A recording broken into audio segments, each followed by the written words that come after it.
Tugas Agama bab 10 Kurikulum Merdeka. Daftar isi. Yang pertama, lahirnya ilmuwan dan tumbuhnya ilmu pengetahuan. Kedua, seni dan seniman dinasti Abbasiyah. Ketiga, kontribusi peradaban Islam untuk kemanusiaan dan peradaban dunia.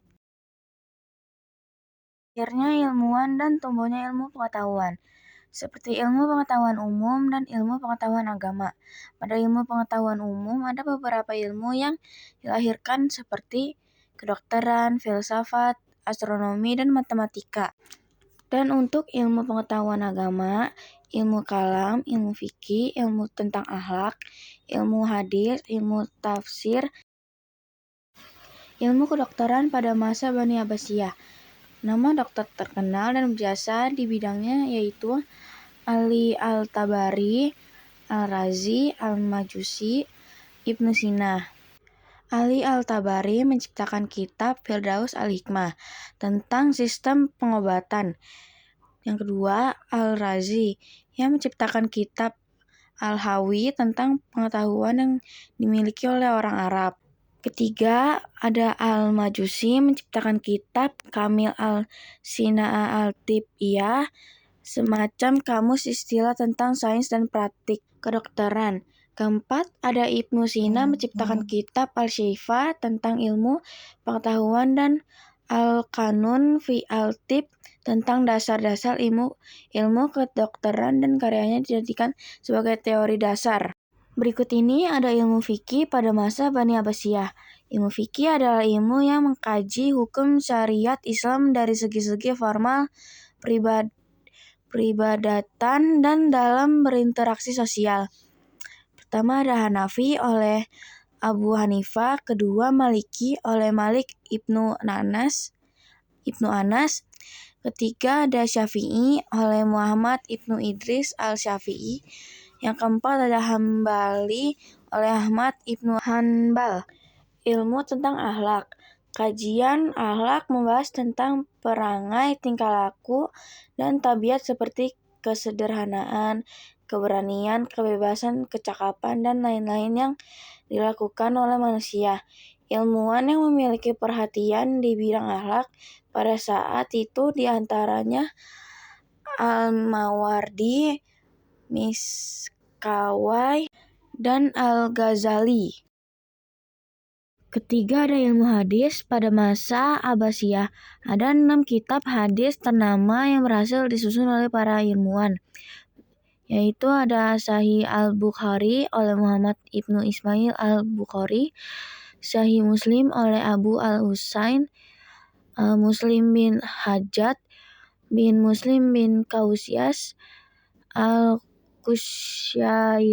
An-Naisaburi, Sunan An-Nasai oleh Abu Abdurrahman Ahmad bin Syaib bin Ali bin Sinan bin Bah Al-Khurasani Al-Nasai. Sunan Daud oleh Abu Daud Sulaiman bin Al-Ash'as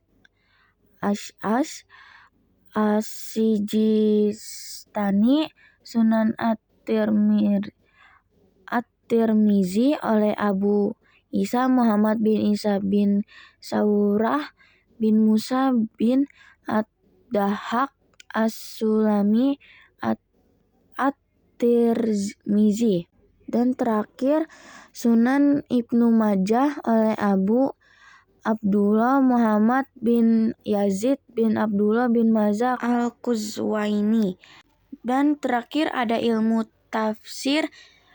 Ilmu tafsir adalah ilmu yang dikembangkan untuk memahami isi kandungan Al-Quran. Salah satu ahli tafsir yang muncul pada masa dinasti Abbasiyah adalah Abu Ja'far Muhammad bin Jarir bin Yazid bin Katsir bin Ghalib Al-Amali At-Tabari pada 839 sampai 923 Masehi. Kitab tafsir berjudul Jami' al-Bayah fi Ta'wil Al-Quran atau yang dikenal dengan tafsir At-Tabari. Kedua, ada seni dan seniman dinasti Abbasiyah.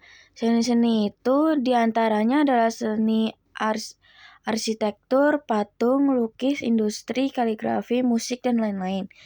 Di mana salah satunya adalah sastra.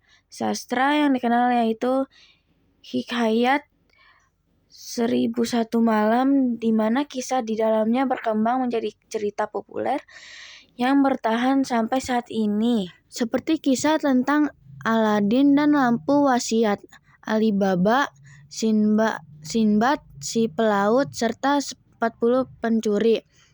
Hikayat 1001 Malam berasal dari karya Persia kuno berjudul Hazar Afsana atau 1000 cerita. Kemudian diterjemahkan dan ditulis ulang oleh Al-Jasyari pada masa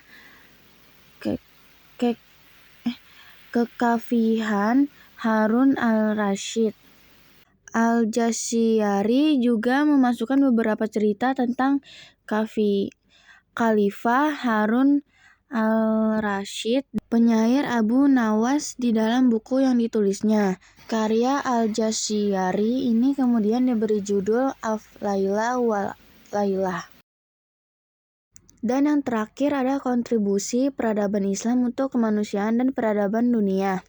Berkat perkembangan ilmu pengetahuan agama, umat Islam dapat menjaga keyakinannya, menjalankan ibadah, dan bermuamalah sesuai dengan ajaran Islam. Bukan hanya pada masa Bani Abbasiyah saja, tapi hingga saat ini. Selain itu, penguasa Abbasiyah mengembangkan interaksi sosial yang egaliter, di mana menyebabkan munculnya pengakuan terhadap nilai-nilai kemanusiaan. Salah satunya hak dalam beragama. Kemudian karena masa Bani Abbasiyah juga bangsa Eropa dapat mempelajari sistem pengetahuan dan sistem sosial di wilayah Bani Abbasiyah yang dirasakan lebih mencerahkan dan menjunjung nilai-nilai kemanusiaan. Masa ini dikenal dengan istilah Renaissance atau perubahan Eropa. Kalau untuk skala dunia tidak perlu diragukan dan ditanyakan kembali. Semua perkembangan ilmu pengetahuan pada masa Bani Abbasiyah yang menciptakan era modern saat ini. Jadi kontribusi Islam untuk dunia itu sangat luas dan menyeluruh. Tanpa adanya Islam, mungkin kita tidak akan bisa menikmati kemudahan-kemudahan seperti saat ini.